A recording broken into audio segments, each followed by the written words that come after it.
My name is Durant, and I will be teaching an anime class where we'll learn how to draw figures from the features all the way to the final product. I was contacted by someone at the Parks and Recreations based on a class that I taught before here in Covington. My father is one of my biggest influences as an artist because he's an artist as well, and he taught me everything that he knows.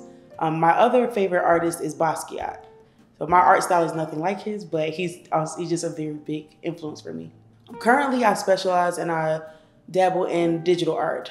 My main thing that I used to do before digital art is acrylic painting. So I kind of go back and forth between the two mediums, but I enjoy digital art because it's fast. My art is centered around Black women. So a lot of my art is just inspired by Black women in my life and Black women that I see out in the world and just find beautiful and want to emphasize our beauty. Because art is probably the only thing that I'm good at in that way, I'm inspired to do that just because it just feels natural to me and it's something that I really enjoy.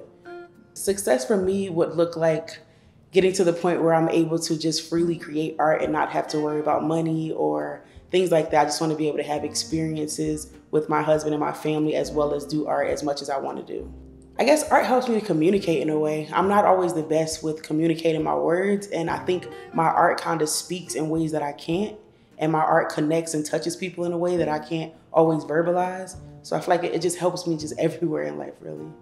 Because my dad taught me as a kid, I've always had the skill in a way, but I've been honing and getting better at my skill over the years by just practicing and just looking at the world and just taking everything in that way.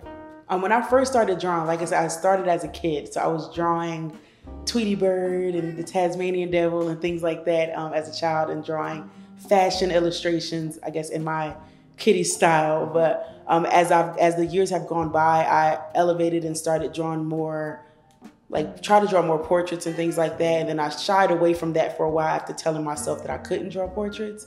And in the past few years, I've kind of made myself learn how to draw portraits, and that's kind of just what I've been focused on for the past maybe 3 years. Okay, yes, I have my own business, so a lot of my artwork is associated with that. I also do a lot of freelance art, so I get contacted often to do art for small businesses, sometimes bigger businesses, and I just kind of do it all. My art style has changed a lot. I can literally recall when I wasn't drawing faces at all, I would do what is called faceless art or faceless portraits. And now it's like I can't draw anything if it's not a portrait. So it has evolved to the point where I do feel comfortable with drawing portraits, but my style is always changing and I'm always learning new techniques and trying new things. So it's evolved a lot.